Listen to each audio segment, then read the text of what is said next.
3 good habit hacks that take 1 minute or less. Have you ever started a new habit with a lot of motivation only to give up on it a few days later? If so, then you are not alone. We all struggle with building habits. Fortunately, there are a few shortcuts you can take that will improve your success. Specifically, there are 3 habit hacks that take only 1 minute or less to implement. In this video, we will talk about these shortcuts and how to take action on each idea. Now be sure to watch this video all the way to the end, because the 3rd habit hack is a simple trick that only takes seconds to implement. Also, we talk a lot about successful habits to level up your life on this channel, so please like this video, then hit the subscribe button and notification bell if you want to see more great content like this in the future. Alright, let's jump right into the first of the habit hacks. Number 1. Create small habit goals.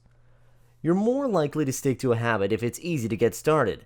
The problem is that with most people, they create habits that are too challenging to do every single day.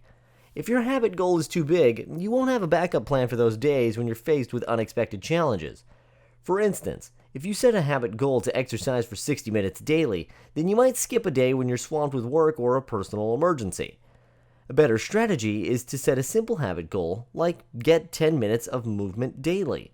This is a micro commitment that will help you stay consistent and avoid making excuses to skip a day. To get started, we suggest that you break down your habits into simple goals that are easy to complete. Here are a few examples of daily habits to focus on. Get 5,000 steps of movement. Write for 10 minutes. Eat 1 serving of fruits and vegetables. Create 1 promotional social media post for your business. Set your alarm for 10 minutes earlier than usual. Sure, these habits are extremely easy to do, but once you get started, you will see that it's easy to build momentum and do more of that habit than what you planned for. Number 2. Plan for obstacles. You will always encounter obstacles when it comes to building a new habit. So it's important to plan for these potential challenges ahead of time, using the if-then planning strategy. For instance, let's take a look at a few common obstacles you could face. Number 1, you're short on time. Number 2, you get tired. Number 3, the weather isn't cooperating. Number 4, you don't have access to an appropriate place for the habit. Number 5, the habit is too expensive. And number 6, you're self-conscious. By using the if-then planning concept, you can prepare for these obstacles ahead of time. Here are a couple of examples. If your new habit is to run for 15 minutes every morning, if it's raining or snowing outside, then I'll run for 15 minutes on the treadmill at the gym. If you want to learn how to play the piano, if I don't have time to practice the piano every night, then I'll set my alarm for 20 minutes earlier than usual and practice in the morning. If you're aiming to read a book a week, if I don't have time at the end of the day to read, then I will commit to reading for 10 minutes at lunchtime. When you use the if-then strategy often enough, you will have 0 excuses to follow through with an important habit. Number 3. Practice the 20-second rule. The 20-second rule is a simple idea.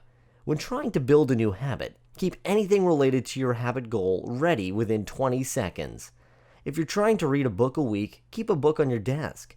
Or if you want to run every morning before work, keep your running shoes next to your bed. The 20-second rule is a concept that Shawn Achor discusses in his book, The Happiness Advantage, where he talked about his initial resistance to building the habit of practicing his guitar. Achor realized that much of his resistance came from the act of getting his guitar ready to practice, which only took 20 seconds. His solution was to keep his guitar unpacked and close, so it was always ready to play when the inspiration hit. After making this small change, Achor practiced 3 weeks in a row. So if you want to build a positive habit, then be sure to keep all the items you will need to get started nearby and ready to go. So to sum it up, you can build a good habit by 1. Committing to a small micro commitment. 2. Planning for all potential obstacles. And 3. Keeping the items related to the habit nearby and accessible. If you follow these steps, then you will discover that it's not hard to build good habits that stick. Now it's your turn to participate in the conversation by answering a few simple questions. What is 1 simple habit that you can build today? How will you respond to the specific obstacles in your life? What items can you keep nearby that will make it easy to get started? And if you want to share your answer, then leave a comment below this video. Next, if you need more help with habit formation, then be sure to check out our video on the 9 steps to building habits that stick. The link is in the description box. Finally, we talk a lot about successful habits to level up your life on this channel, so be sure to like this video, then hit the subscribe button and notification bell if you want to see more great content like this in the future.